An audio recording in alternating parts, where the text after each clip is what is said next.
अस्सलाम वालेकुम नाज़रीन, प्रोग्राम ओपिनियन में अली काजी में अली कार आवां यासिर अहमद हम स्टूडियो में ज्वाइन करता सीनियर तज्ज़ियाकार अली काजी साहब। वेलकम अली साहब। जी थैंक यू यस अली साहब, अॼु सुप्रीम कोर्ट में शौकत अज़ीज़ जस्टिस शौकत अज़ीज़ सिद्दीकी साहब जिन जे ख़िलाफ़ जिन पाण अची तकरीर हिकिड़ी कई, उन खां पोइ उन्हनि खे हटायो वियो। तकरीर में उन्हनि इल्ज़ामात हया हुया अॻूणे DGI ते, ॿिनि ब्रिगेडियर्स ते, पंहिंजे उन वक़्त जे इस्लामाबाद हाई कोर्ट जे चीफ जस्टिस ते। पोइ हटिजी त विया पर कुझु न थियो। पोइ वरी केस हुनजो खुलियो वियो। हाणे ॿीहर ॿुधणो वियो, केस ॿुधो वञे थो पियो। अॼु हुनजी जेका आहे उहा लाइव उहो बि नशरियात बि थी आहे, माण्हुनि बि ॾिठो आहे त जंहिंमें चीफ जस्टिस काज़ी फ़ाइज़ साहब चयो आहे त तव्हां बार बार जिन जा नाला खणो था पिया, जनरल रिटायर्ड फैज़ हमीद जो या ॿियनि जा, उनखे धुर त ठाहियो। पोइ अॼु ॾिठोसि त वरी पोइ हुननि शौकत अज़ीज़ सिद्दीकी साहब जेका आहिनि उन्हनि खे एप्लीकेशन सबमिट कराए धुर ठाहे छॾियो आहे। ISI chief of army staff Islamabad high court chief justice जी। सो जस्टिस शौकत सिद्दीकी साहब अॻूणा जस्टिस आहिनि फ़िलहाल त उहो पंहिंजी नौकरी जी बहाली लाइ दरख़्वास्त ॾिनी आहे, जंहिं ते पोइ जनरल फैज़, जनरल बाजवा ऐं अॻूणा चीफ जस्टिस हाई कोर्ट हिननि खे धोर बणायो वियो आहे। लेकिन सो हाणे मूंखे ख़बर न आहे छा थींदो, लेकिन ज़ाहिर आहे जॾहिं अदालती ई निशानदही ते हिननि माण्हुनि खे धोर ठाहियो वियो आहे, जनरल बाजवा खे, जनरल फैज़ खे या अॻूणे चीफ जस्टिस खे, त इम्कानी तरह लीगल प्रोसेस में अगरि केस हलंदो त पोइ हुननि खे नोटिसिस बि जारी थींदा, पोइ शायदि उहे अदालतनि में अची वज़ाहत बि कंदा या हुननि जा वकील अचनि, जेको बि अचे, या हुननि जा वकील अचनि, जीअं बि थिए मूंखे ख़बर न आहे, कोर्ट जो इख़्तियार आहे। लेकिन हिकु अदालती सॼे सिरिश्ते ते तव्हां पाण हिकिड़ी जनरल अगरि हिकिड़ी नज़र विझूं त छा थिए, छा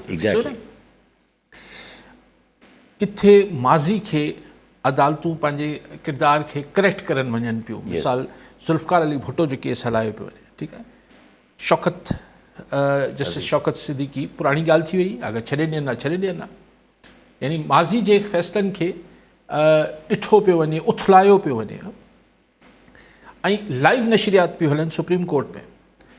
उते ई ही माज़ी आहिनि, उन्हनि खे लाइव कवरेज ॾेखारी पियो वञे। उते ई हाल में प्रेज़ेंट में अॻूणे वज़ीर आज़म जी साइफ़र केस में TV कवरेज त छॾियो पर साफ़ियुनि खे बि अलाउड न आहे, इन कैमरा ट्रायल पियो थिए। हिकिड़े पासे इहो चयो पियो वञे त साईं हर सूरत 8 फरवरी ते चूंडूं थींदियूं, पर मातहत अदालत Islamabad Lahore high court DROs ही जेके ब्यूरोक्रेसी DC ऐं हिननि खे जेको ठाहियो वियो रिटर्निंग ऑफिसर्स, उन्हनि ते स्टे ॾेई छॾियो आहे। इलेक्शन कमीशन उहो जवाज़ ॼाणाए ट्रेनिंग बंदि करे छॾी आहे। 15-16 तारीख़ ते शेड्यूल जारी थियणो, अगरि अञा इहो ई तय न थियो आहे त रिटर्निंग ऑफिसर केरु हूंदा ऐं हुननि जी ट्रेनिंग बि थियणी आहे, अगरि उहा बि रुकिजी वई आहे त पोइ 8 फरवरी वारो एपेक्स कोर्ट जो ऑर्डर एक्ज़ीक्यूट कराइण में ज़ाहिर हिकिड़ा मुंझारा पैदा थींदा। अदालती फ्रंट ते हिकिड़े पासे ज़ुल्फ़कार अली भुट्टो जा मामला ऐं चयो पियो वञे त हुन दौर जे जजनि खे छो रखियो वियो, जिन्हनि मार्शल आर्ट्स खे चयो उन्हनि दौर जे जजनि जा हिते फ़ोटो छो लॻल आहिनि सुप्रीम कोर्ट में, जिन्हनि मार्शल आर्ट खे इंडोर्स कयो या सही लीगल करार ॾिनो। उन ई दौर में अॼु उही माज़ी हो, हाणोके दौर में हिकिड़ी लार्जर बेंच जेको आहे चए थी त मिलिट्री कोर्ट्स जेके आहिनि 5 रुकनी बेंच उहे ठीकु आहिनि। 6 हुई, हिकिड़े मुखालफ़त कई ऐं 5 हिमायत में वोट कयो।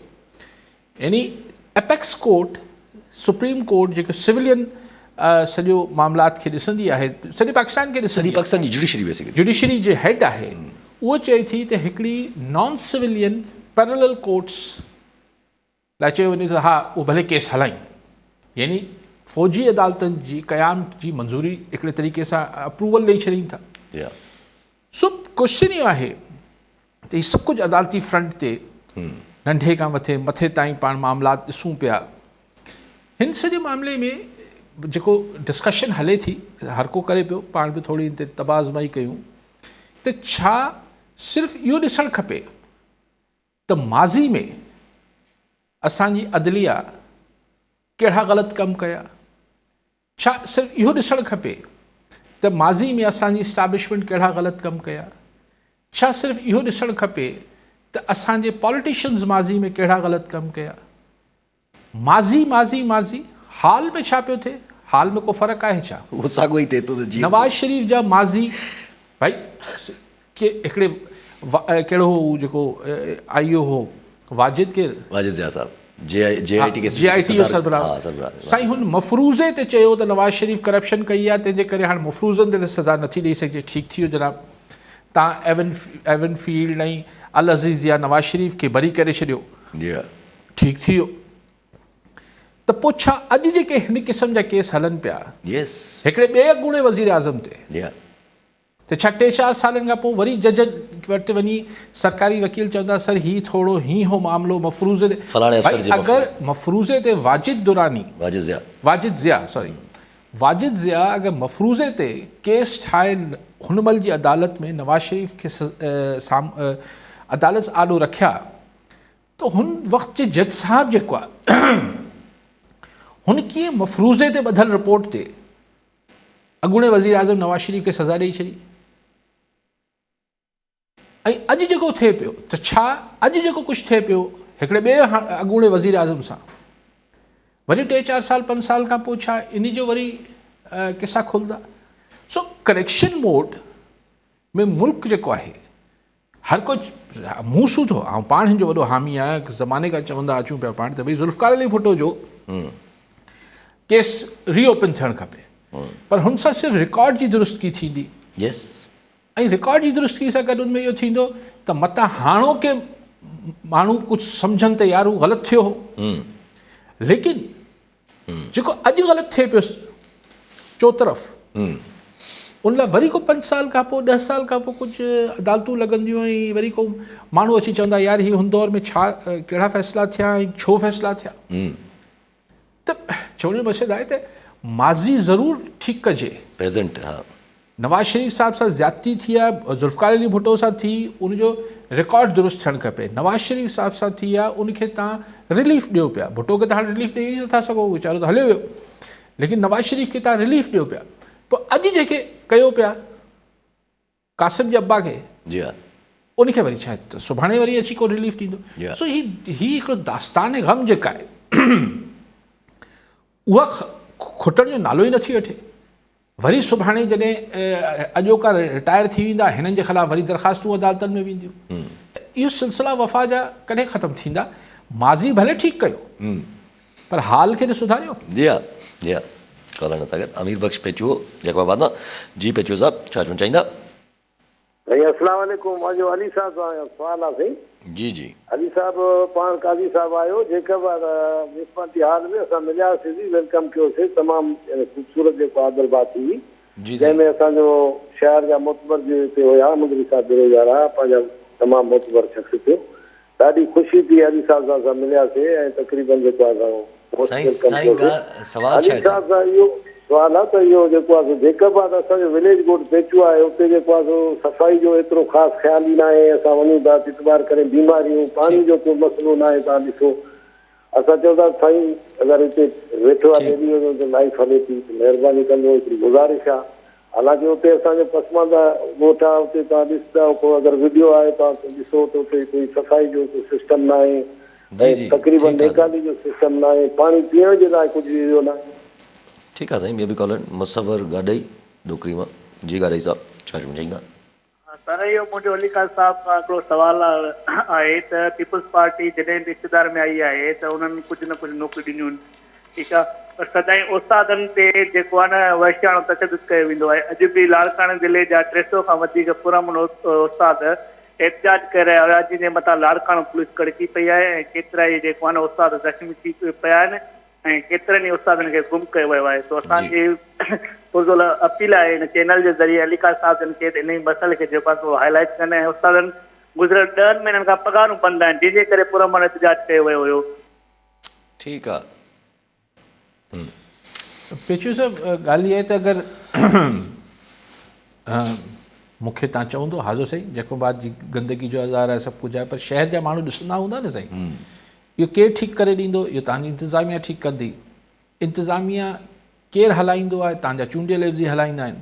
तो पेचू साहब मूंखे त बिल्कुलु अखियुनि ते आऊं त बिल्कुलु गुज़ारिश करे सघां थो, पर मुंहिंजी गुज़ारिश खां वधीक असरु तव्हांजे वोट में आहे। त वोट ॾियण महिल थोरो शहर जो हाल इन ई शहर मां लंघी पोलिंग स्टेशन ते वेंदो या किथां वेंदो? सही जंहिं ॻोठ जो ज़िक्र कयो पिया उन ॻोठ मां ज़ाहिर भले पंधु वञो, गाॾी में वञो, ट्रैक्टर ट्राली में वञो, वेंदो त वोट ॾियण न। पोइ ओॾी महिल वोट ॾियण महिल शहर जो इहे सॼा मसइला तव्हां यादि कयो त हल बि थी सघनि था, न थियण जोगा त न आहिनि, पर वोट ॾियण महिल असीं इन ॻाल्हि जो परवाह नथा कयूं। बाक़ी चऊं था मीडिया हल करे ॾे, मीडिया नथी हल करे सघे साईं, सची ॻाल्हि इहा आहे। बाक़ी हाणे गाॾाई साहिब बि चवनि था त नौकिरी पार्टी वरी नौकिरी ॾींदी आहे, पर हिन लठियूं आयूं आहिनि, ग़लति आहे साईं, लठियूं छो वणनि था? उस्तादनि सां चई हर कोई लठियूं वणंदो आहे, हर कोई जी हालत कंदो आहे। हा, इहे हर दौर में लठियूं लॻंदियूं आहिनि उस्तादनि खे, पर पघार ॾियो, हू कहिड़ो नाजाइज़ मुतालबो पिया कनि, ग़लति आहे, लठियूं त न हणणु खपे।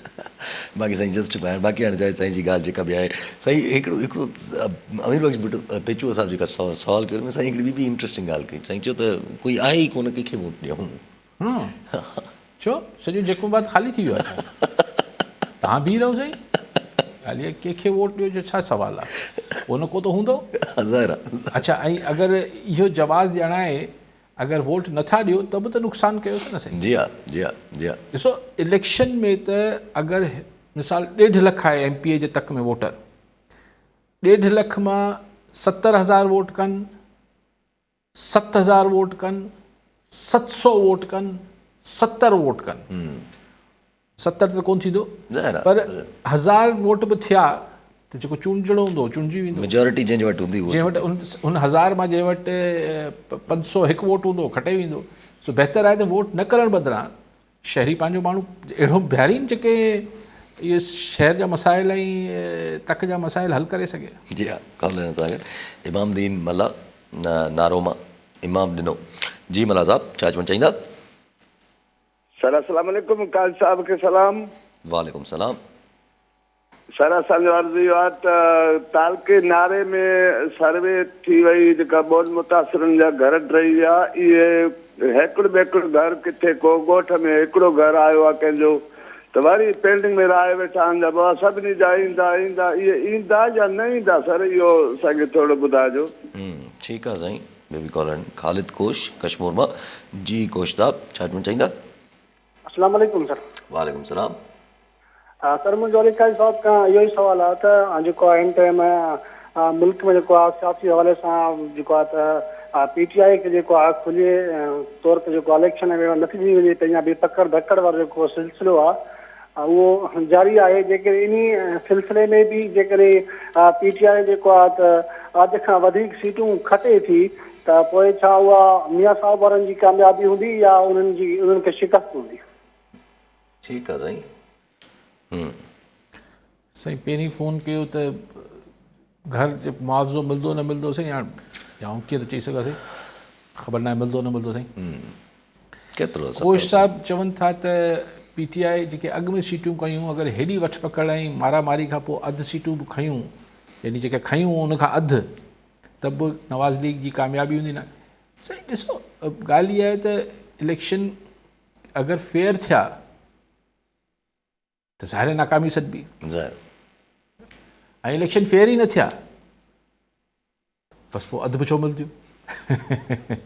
छाकाणि एॾी पकड़ धकड़ ऐं एॾी सॼी मारामारी खां पोइ बि, ऐं तव्हां ॻाल्हि कयो पिया त काफ़ी सीटनि जी ॻाल्हि पिया कयो, 40-50 सीटनि जी ॻाल्हि पिया कयो, या मथे PTI घणी खयूं हुयूं मथे।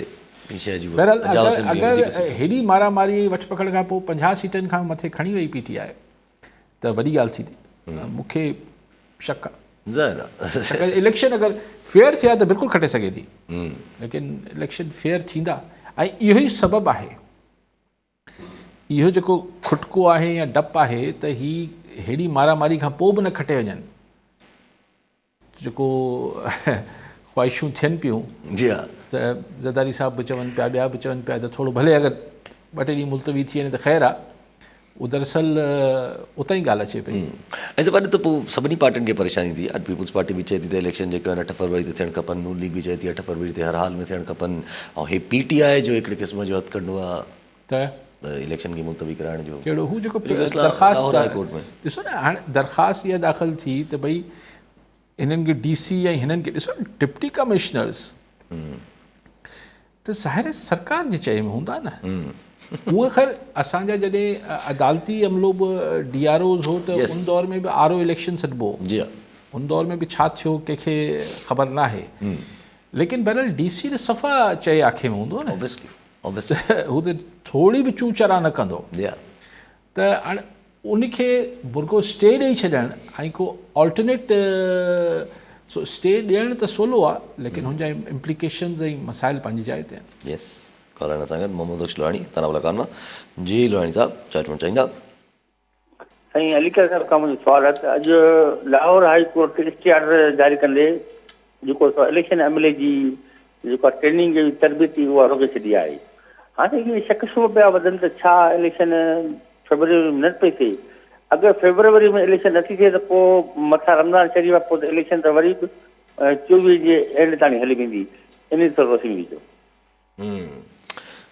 न लोराणी साहब ते बिल्कुलु रोशनी न ॾींदुसि, छाकाणि त हीउ सुप्रीम कोर्ट जो हुकुम आहे त इन जे बारे में तव्हां ख़दशो बि न निकिरियो त इलेक्शन मुलतवी थी सघे थी। पर हाणे असीं रुगो इहा ॻाल्हि पिया कयूं त लाहौर हाई कोर्ट जॾहिं चए थी त हीअ DC नथा थी सघनि।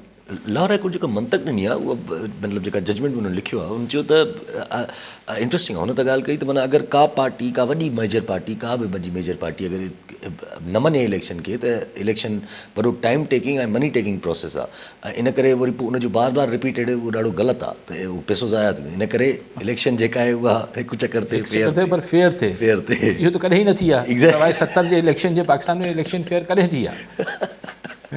ऐं अगरि इहा शर्त आहे त फेयर इलेक्शन थिए पोइ त अलाए कॾहिं थी ऐं DC लेकिन बहरहाल सुप्रीम कोर्ट में वेंदी इलेक्शन कमीशन, ऐं केतिरो जल्दी इन में जेको बि फ़ैसिलो थियणो आहे, अगरि अदालती अमलो लॻणो आहे त अदालती अमलो लॻाए वठो, न त पोइ इलेक्शन टाइम ते कीअं थींदी? मुमकिन न रहंदो। न त ज़ाहिर आहे मुमकिन न रहंदो। भाई साहिबु हिकु फेवर इहा ॻाल्हि त नवाज़ शरीफ़ साहब खे बि फेवर हुई। नवाज़ शरीफ़ साहब जहांगीर तरीन ना हिलंदा आहिनि न उसूल जेसि ताईं सुप्रीम कोर्ट मां डिसाइड। इहो मुंझारो आहे त नाहिल आहिनि या न आहिनि, छाकाणि त इहे त वरी पंहिंजी तशरीहात आहिनि। हुन लाइ सुप्रीम कोर्ट हिकिड़ी तारीख़ रखियलु आहे त मुंहिंजो ख़्यालु आहे त हिननि खे मशरूत जेको इलेक्शन कमीशन में ही वञी पेश कंदा जहांगीर तरीन ऐं नवाज़ शरीफ़, हू पंहिंजा जेके नामज़दगी फॉर्म जमा कराईंदा, उन में चवंदा त असांखे मशरूत तौर ते असांजा फॉर्म बहाल कया वञनि, त अगरि त सुप्रीम कोर्ट चए थी त हा भई ताहयात नाहिली न आहे त असांखे बसि ठीकु थी वेंदो। ऐं अगरि चयूं त न ही ताहयात नाहिली आहे त रद्द थी वेंदो। मुंहिंजे ख़्याल को मशरूत इजाज़त मिलंदी हिननि खे इलेक्शन विढ़ण जी। अच्छा मगर उहो जे पॉलिटिकल नवाज़ शरीफ़ मुड़े कोन थो। यस तव्हां ॾिसो त कल्ह बि जनरल बाजवा ऐं जनरल फैज़ ताईं त ठीकु हो, कल्ह त नवाज़ शरीफ़ जनरल राहिल शरीफ़ खे बि कढी आयो आहे त मूं हुननि जे ख़िलाफ़ु कहिड़ी साज़िश कई, पोइ मुंहिंजे ख़िलाफ़ु छो थी आहे, ऐं चए थो त एहतिसाब न त इंतकाम न पर एहतिसाब त थियणु खपे न। हाणे एॾो भोलो त असां कोन आहियूं, मतिलबु एॾो सादा कीअं था थी सघूं? एहतिसाब जो मतिलबु छा हूंदो आहे? तव्हां जॾहिं कंहिंखे अकाउंटेबल कयो था, एहतिसाब कयो था, ऐं अगरि हू हुन ते जेको इल्ज़ाम आहे उहो अगरि हुन ते साबित थिए थो त पोइ ज़ाहिर आहे हुनखे को न को सज़ा मिले थी। एहतिसाब जेका आहे उहो छा ठली ॻाल्हियुनि जो नालो त कोन हूंदो आहे। सो चवनि था त ऐं इंतकाम न, त ज़ाहिर आहे उहो हुननि जी नज़र में इंतकाम थी वियो। जी कॉलर सां गॾु मोलचंद मेघवार टंडो लहर मां। जी मेघवार साहब छा चवणु चाहींदा? अस्सलाम वालेकुम साईं, असांजो कारी साहब खे सलाम आहे। वालेकुम सलाम।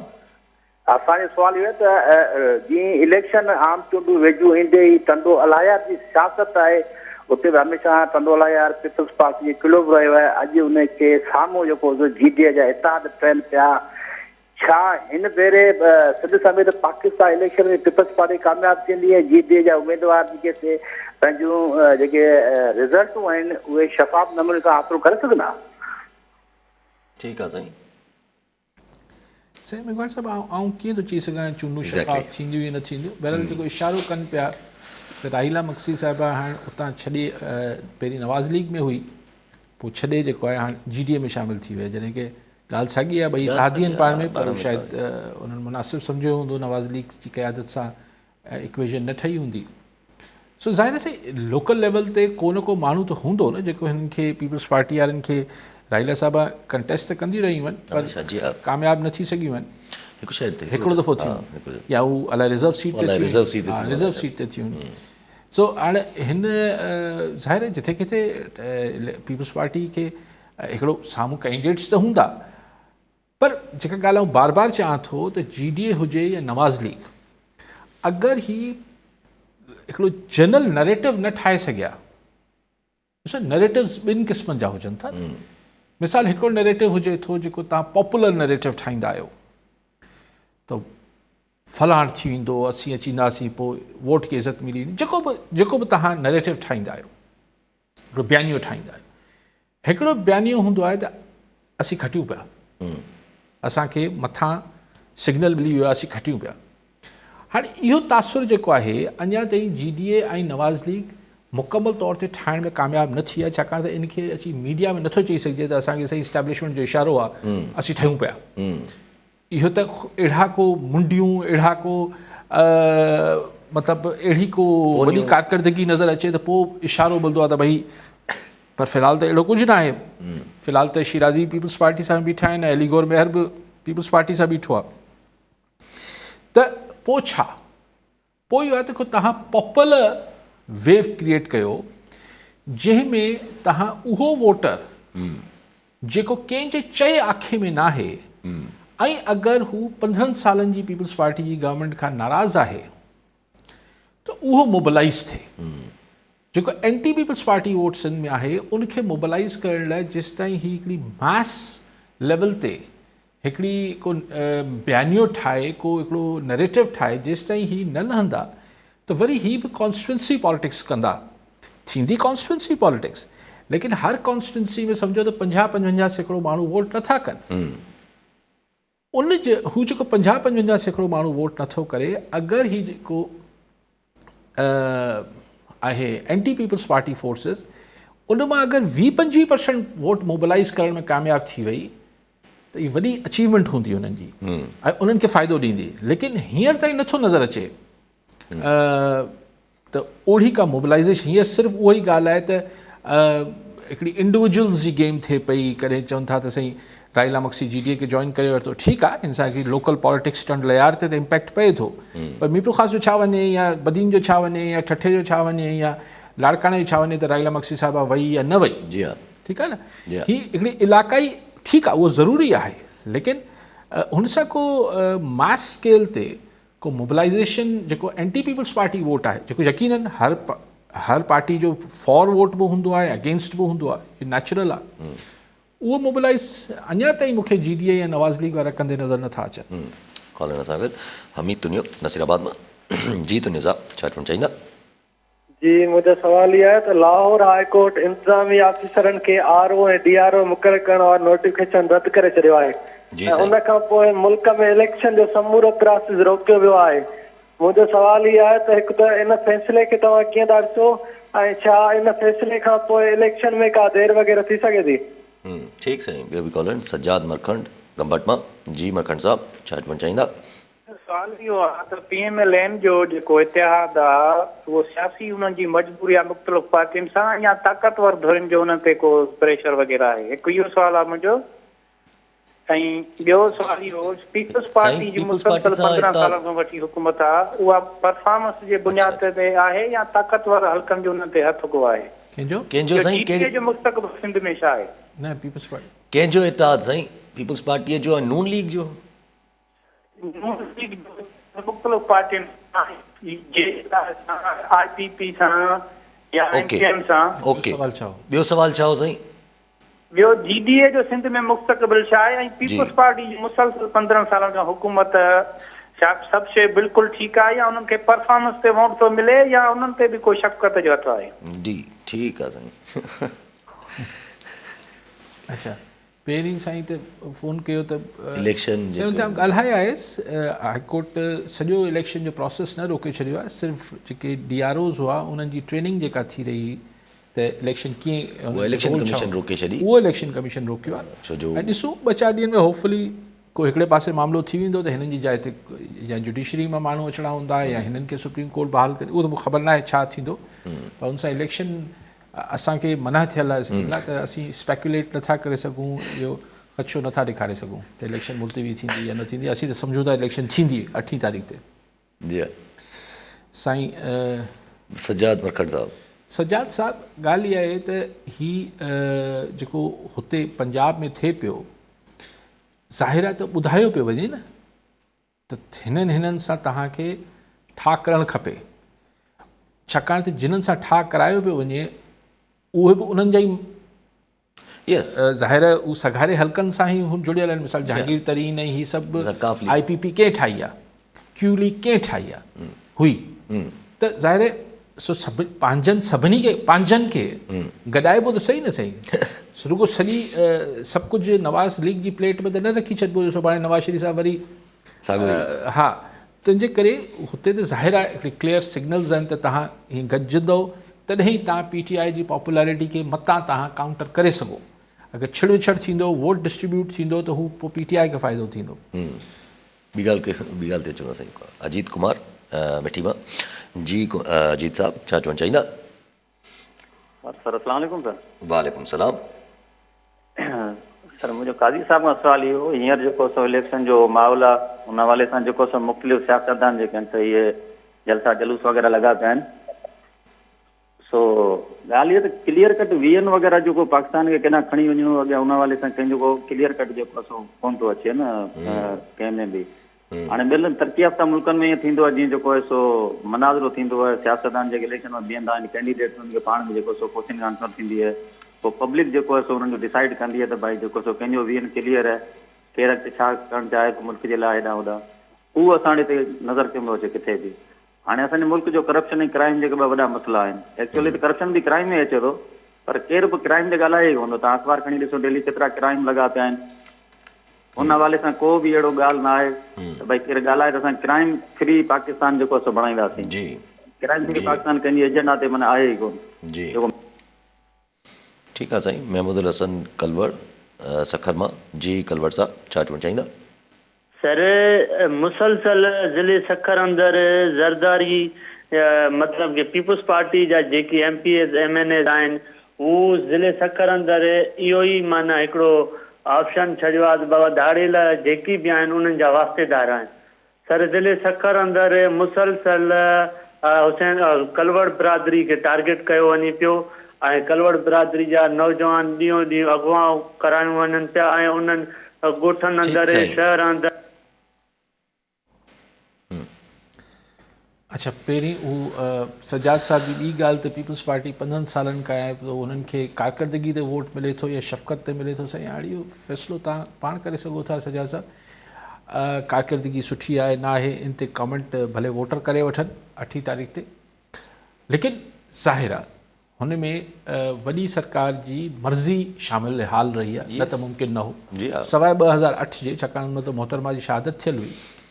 पोइ ऑफकोर्स अगरि इस्टाब्लिशमेंट क्लियरेंस न ॾिए त पीपल्स पार्टी न खटे सघे पई। उहो त मतिलबु पोइ रोकजे हा त आउं नथो चाहियां त को शफ़क़त जो हथु हो या न हो, उहो बि हाणे को राज़ न रहियो आहे, लेकिन रोकियो न वियो, रस्ता रोक न थी, बल्कि किथे किथे बहितरी लाइ सूरत ठाही वई पीपल्स पार्टी लाइ। पोइ अजीत कुमार साहब जो जलसा जुलूस। अजीत कुमार साहब ॾिसो, आउं जेको तव्हां चओ पिया मुनाज़रा थींदा आहिनि, डिबेट्स थींदियूं आहिनि प्रेसिडेंशियल कैंडिडेट्स जे विच में। अमेरिका जी घणे भाङे मिसाल ॾियनि पिया, रिपब्लिकन ऐं डेमोक्रेट्स जी प्रेसिडेंशियल थींदी आहे, डिबेट थींदी आहे। उनखां पहिरीं हुननि जी पार्टी जे अंदरि ई माण्हू मुक़ररु करण लाइ वरी हुननि जी अंदरि डिबेट्स थींदियूं आहिनि, उहो लाइव ॾेखारिबियूं आहिनि। त उन में जेको कैंडिडेट हुजे थो, जेको बि सदर थियणु चाहे थो, उनखे को पंहिंजो विज़न ॾियणो पए थो। चाहे हू डोनाल्ड ट्रंप जहिड़ो मश्किरे वारो विज़न हुजे त मैक्सिको जे भित बिहारे छॾींदुसि या हीअ करे मतिलबु जेको बि आहे तव्हां हुते हिकिड़ो तव्हांखे पंहिंजो कूड़ो सचो हिकिड़ो बयानियो ॾियणो आहे। पोइ हीअं करे छॾींदुसि, पोइ दुनिया खे हीअं करे छॾींदुसि, अमेरिका खे हीअं करे छॾींदुसि, उहो ई करे सघनि था। अच्छा, पोइ छा थींदो आहे त जेको हिकिड़ी टर्म पूरी करे वठंदो आहे, 4 साल प्रेसिडेंट रही चुको हूंदो आहे, जीअं मिसाल जो बाइडन आहे, त हाणे जो बाइडन जेको आहे हू जॾहिं ॿीहर विढ़ंदो हींअर इलेक्शन, त हू पंहिंजे 4 सालनि जी कारकर्दगी ॿुधाईंदो ऐं चवंदो त ही मूं शयूं हिते पहुचायूं आहिनि, अगरि मूंखे 4 साल ॿी ऑफिस मिलंदी त आउं अञा ॻाल्हि खे अॻिते पहुचाईंदुमि। असां वटि डिबेट छा थिए? असां वटि डिबेट या मतिलबु पीपल्स पार्टी मिसाल सिंध जी साईं जगजीत साहब अजीत साहब मिठी मां फ़ोन कयो, मिठी मां पीपल्स पार्टी डिबेट थिए त छा थिए त भई असां मिठी खे गुले गुलज़ार करे छॾियो, सिंध खे गुले गुलज़ार करे छॾियो, हाणे वरी असांखे चांस मिलंदो त अञा वधीक असीं गुले गुलज़ार कंदासीं। ठीकु आहे, ईअं ई जेके मिसाल दादू में जेके अॻु में पीपल्स पार्टी मुखालिफ़ चूंडियल आहिनि या थर में चूंडियल आहिनि, अरबाब रहीम साहब आहे, लियाकत जतोई साहब आहे, लिफ़ आहिनि, ॿिए आहिनि खोड़ सारा जेके एंटी पीपल्स पार्टी, उहो बि चवंदा भई जॾहिं या त असां चीफ मिनिस्टर हुआसीं त सिंध कीअं गुल गुलज़ार लॻी पई। सो छा अची ॿुधायूं? ऐं अगरि केरु ॿुधाए बि, मिसाल पीपल्स पार्टी त पहिरियों सवाल माण्हू पुछे था सही 15 सालनि में छो न कयो? हीउ जेको हाणे तव्हां कंदव, आर ओ प्लांट बंदि पियो आहे मिठी जो, इहो अॻु में छो न ठीकु कराए वरितव? मिसाल सवाल त उथी पवंदा। सो ऐं असां वटि बदकिस्मती सां इहो तइ थियल आहे त बयानीअ ते वोट न मिलंदो आहे। कंहिं ज़माने में जज़्बात जो वोट हूंदो हो, इमोशन्स जो वोट हूंदो हो, हाणे उहो बि न आहे। यस, हाणे टोटल मैनेजमेंट जो वोट, बरादरी जो वोट, ही बरादरी आहे, ही हीअं आहे, पोइ फलाण आहे, पोइ ढिमकाण आहे, पोइ पैसा आहिनि, पोइ ख़र्च आहे, ऐं मथियां आशीर्वाद हुजे। सो थियणु उहो खपे जेको अजीत साहब चए पियो, पर बदकिस्मती सां असां वटि थिए नथो। ऐं जॾहिं के पार्टी ही ॾिसो, ख़ान वरी बि ग़लति सही ऐं हुनजी पोइ पुठभराई थी, बाजवा वारनि एस्टेब्लिशमेंट पूरी पुठभराई कई इमरान ख़ान जी 2011 में, पर इमरान ख़ान वटि हिकिड़ो ग़लति सही हिकिड़ो नैरेटिव हो। यस, करप्शन फ्री मुल्क हूंदो, पोइ असीं साईं जेको आहे हू तब्दीली आणींदासीं, नयो पाकिस्तान ठाहींदासीं, हिकिड़ी ग़लति सही हिकिड़ो उन वटि हिकिड़ो नैरेटिव हो। हाणे तव्हां ॾिसो, उहो बि केरु ॾियण जी ज़हमत न पियो करे। जी हा, कोई बि न। हिन इलेक्शन में को बि इहो बिलावल साहब बि जेको बयानियूं ॾियनि पिया त हू बुज़ुर्ग आहिनि, हा मां जवान आहियां, बस इहो बयानियूं आहे। सो नवाज शरीफ वटि बयानियूं छा आहे, मुझे क्यों निकाला, यस, मूंखे हिसाब ॾियो, मूंखे हिसाब ॾियो। हाणे इहो थियो बयानियूं। सो थियणु उहो खपे जीअं अजीत साहब चए पियो, भई इहो थींदो कोन्हे असां वटि। सनाउल्लाह उमराणी कैरपुर मां। जी उमराणी साहब, छा चवणु चाहींदा? अस्सलाम वालेकुम। मुंहिंजो अली काज़ी साहब खां इहो सुवालु आहे त अली काज़ी साहब सिंध जा न बल्कि पूरे मुल्क जा तमामु सीनियर सहाफ़ी रहिया आहिनि। उन्हनि खां मुंहिंजो इहो ई सुवालु आहे त अॼुकल्ह जेके सहाफ़ी आहिनि उन्हनि खे सहाफ़त जे नुक़्ते जी पेश जी बि ख़बर कोन्हे कि भई सहाफ़त छा आहे। डमी अख़बारनि या वेब टीवी जे रिपोर्टरनि ज़रिए जेको आहे हू कमु कनि पिया, पोइ उन्हनि सिर्फ़ु वॾेरनि जे उताकनि खे ई संभालियो आहे, वॾेरनि जी ग़ुलामी कनि पिया। आख़िर उन्हनि सहाफ़ियुनि जे अली काज़ी साहब कहिड़ो पैगाम ॾींदो? असांखे थोरो इन मुतलिक़ इन ते रोशनी विझे। ठीकु साईं, बेबी कॉलन मंसूर अहमद कराची मां। जी मंसूर साहब, छा चवणु चाहींदा? वालेकुम सलाम। साईं तव्हांखे बि सलाम, काजी साहब खे बि सलाम। जी सर, मां तव्हांजो प्रोग्राम ॾिसंदो रहंदो आहियां। जी सर, मुंहिंजी गुज़ारिश इहा आहे सर त सिंधी इशूज़ ऐं पाकिस्तान जे इशूज़ ते तव्हां तमामु घणी रोशनी विझंदा। इंटरनेशनल इशूज़ जेके हलनि था उन ते थोरी रोशनी विझो सर। ऐं जेके सेंसिटिव इशूज़ आहिनि, गज़ा जी जंग हली रही आहे, त इन्हनि जो थोरो असांखे गाइड कजो सर। त इन्हनि जो छा थी रहियो आहे, आख़िर इन जो इम्पेक्ट पाकिस्तान ते बि पए थो नथो पए, हमला था कनि ट्रेडिशनल जहाज़नि जे मथां, त इन जो इम्पेक्ट पाकिस्तान जे मथां छा पवंदो सर? जी ठीकु आहे। कलवड़ साहब चयो त हुननि सां ज़्यादती थिए पई। यस, अमन अमान ख़राबु हूंदो त हिकिड़ी बिरादरी लाइ ख़राबु न हूंदो, पोइ सभिनी लाइ ख़राबु हूंदो, सही हूंदो त सभिनी लाइ सही हूंदो।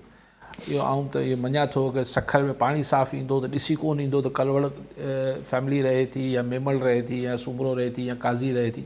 पाणी साफ़ु ईंदो, न ईंदो त कंहिंजे घर में साफ़ु न ईंदो। सो रोड सेफ हूंदा त सभिनी लाइ हूंदा। अच्छा, पोइ उमराणी साहब चवनि था त वॾेरनि जी उताकनि ते सहाफ़ी सही, सहाफ़ियुनि में हर दौर में जेको हींअर न आहे सर, असीं नंढा हुआसीं उन महिल, हाणे बुज़ुर्ग वीचारा उन खोड़ गुज़ारे विया। अहिड़ा जेके आहिनि सफ़ा भोतारनि जे बंगलनि जी ग़ुलामी ऐं सलामी उन महिल बि कंदा हुआ सहाफ़ी, उन महिल बि हुआ, अॼु बि आहिनि। जेसिताईं हाणे इहो त जेको इहो इनखे तव्हां अॼुकल्ह, ऐं मुंहिंजे लाइ चयो साईं सहाफ़ी हुया सही, ऐं अञा अलाए शुक्र आहे हाल हयात आहियां ऐं सहाफ़त ई कयां पियो। मूंखे ज़मान माज़ी न कयो, ज़मान हाल में रखो। लेकिन सही अहिड़ा हर दौर में रिढूं हुजनि थियूं, की अछियूं हुजनि थियूं, की कारियूं हुजनि थियूं, की विचथरियूं हुजनि थियूं। ऐं ज़ाहिर आहे अगरि ओवरऑल सोसाइटी में करप्शन वधे थी, ओवरऑल वैल्यूज़ अख़लाक़ियात जेके आहिनि उहे इनतात ते वञनि था, हेठि किरनि था, सहाफ़ी इन ई माशरे जो हिसो आहे, उहो बि गंद करे थो। ऐं त छा पैगाम ॾियां? इहे त ईअं ई आहे, तव्हां चओ त सही पुलिस वारनि खे कहिड़नि खे करप्शन कनि था या जेके ग़लति दवाऊं लिखी डॉक्टर जेके आहिनि मलेशिया जा ट्रिप वठंदा हुन लाइ कहिड़ो पैगाम आहे भई न कयो यार, पर मुंहिंजे पैगाम सां कुझु न थींदो। ईअं साफ़ी जेके कनि था ग़लति था कनि, को ॿ राया कोन्हनि। ज़ाहिर आहे ईअं हर को बोतार फ़र्क़ु बि आहे न, के वरी नंढे लोकल बोतार त वरी मंसूर साहब त पंहिंजो चई गाज़ा इशू ते इंटरनेशनल इशूज़ ते मंसूर साहब तव्हां शायदि हर प्रोग्राम में तक़रीबन थोरो घणो ॻाल्हायूं था। यासिर खे चओ सवाल करे थो तव्हां या तव्हां सवाल कंदो त आऊं पंहिंजे अकुलार मुंहिंजो आऊं कोई एक्सपर्ट न आहियां, लेकिन इहो आहे त बहरहाल जेतिरो बि हूंदो आहे ॻाल्हाईंदा आहियूं। कॉलर जहिड़ो पहुचूं था हिन ते सरमत डायरी हैदराबाद मां। जी डायरी साहब छा चवणु चाहींदा? कॉल ड्रॉप थी। अच्छा साईं जी अगरि ॻाल्हि थी रखिजे त गाज़ा इशू ते अगरि जे अचिजे त अॼु ताईं कम से कम इंडिया यूरोपियन यूनियन जी बि स्टेटमेंट अची चुकी आहे, बाइडन जी बि स्टेटमेंट अची चुकी आहे त अगरि इसराइल ईअं ई कंटिन्यू कंदो रहियो त पोइ इंटरनेशनल जेका सपोर्ट आहे हुनखे होल्ड करणु ॾाढो ॾुखियो थी पवंदो। सी ॾिसो, तव्हांखे यादि हूंदो जॾहिं शुरू में ही जलसा जुलूस थियणु शुरू थिया अमेरिका ऐं यूरोप में, त मूं तव्हांखे इहा गुज़ारिश कई पई त ॾिसणो इहो आहे त अगरि इहा हुते मेंटेन थी वई ऐं अमेरिका ऐं यूरोप में पब्लिक ओपिनियन एंटी इज़राइल ठहियो त हुते जी इंतिज़ामिया डिघो अरसो पंहिंजे माण्हुनि जी मुखालफ़त में पंहिंजो मौक़िफ़ बरक़रार न रखी सघंदी। हाणे भले बाइडन जेको आहे उहो बयानु इहो ॾिए त तव्हां इतिहादी हथु कढी वेंदा, असीं त वरी बि तव्हां सां बीठा आहियूं, पर अगरि अमेरिकन पब्लिक ऐं इहो थिए पियो खोड़ हाणे टू सपोर्ट, हाणे जेको स्लोगन आहे या नैरेटिव ठहे पियो दुनिया में त टू सपोर्ट फ़लस्तीनी you don't necessarily have to be Muslim, you just have to be human. तव्हांखे इंसान हूंदो त तव्हां फ़लस्तीनी सां थींदड़ ज़ुल्म ऐं जेको ज़ुल्म आहे, ऐं नितिन याहू खे इहो सलाह ॾियणु बाइडन जी त हाणे गवर्नमेंट चेंज कयो, त गवर्नमेंट साहिबु इहो सिधो कोन पियो चए तूं इस्तीफ़ा ॾेई छॾ, चइबो पंहिंजा माण्हू हटाए घटि में घटि जेके फार राइट जा माण्हू आहिनि। इहो हुननि जी जेके मुख़्तलिफ़ मल्टीनेशनल कंपनीज़ आहिनि उन्हनि जे प्रोडक्ट्स जो बाइकॉट थियणु शुरू थियो आहे ही, लेकिन बहरहाल हुन विच में 20,000 25,000 माण्हू मारे छॾिया अथनि अञा ताईं। हिन खां वॾो मैसेकर वेझी हिस्ट्री में दुनिया में न थियो आहे जेतिरो वॾो क़त्लेआम हिननि कयो आहे ऐं अञा जारी रखियो वेठा आहिनि। ज़ाहिर देर सवेर हिननि खे इज़राइल खे पोइ हिते हटिणो पवंदो, पर देर सवेर असां त हिकिड़ो जुमिलो चऊं था न, हुते वीचारे औरतुनि ते बचनि ते माण्हुनि ते जेको ज़ुल्म ऐं जबर ऐं बरबरियत आहे उहो त हू चवंदा त हिकिड़ो सेकेंड न लॻे ख़तमु थिए धंधो, फ़िलहाल त हले थो। जब अंडू इहा सिचुएशन हाणे वापसि त थियणु मुश्किल ई आहे न, त माना हाणे हू अहिड़े तरीक़े सां जेको करे वेठा आहिनि गाज़ा ते चढ़ी आया आहिनि। ऐं हाणे त इन्हनि जी इहे जेका कूड़ी ऐं मुनाफ़िकी वारो हू बयानियो हो नितिन याहू जो त साईं असां हमास खे ख़तमु कयूं पिया, हाणे त जॾहिं चए थो ओस्लो पैक्ट बि ग़लति थियो त माना हू सॼे फ़लस्तीनियुनि खे ई दहशत मिटाइणु चाहे थो। त हाणे पब्लिक अमेरिका ऐं यूरोप जी आम माण्हू केतिरो शद ऐं मद सां मुखालफ़त करे थो इज़राइल जी, ऐं हिन सॼी ऐं पंहिंजी गवर्नमेंट्स ते केतिरी तनक़ीद करे थो। हुते जी गवर्नमेंट्स असां वारी गवर्नमेंट्स वांगुरु न हूंदियूं आहिनि, उहो वधीक अरसो पंहिंजी पब्लिक जी क्रिटिसिज़म बर्दाश्त न करे सघंदा।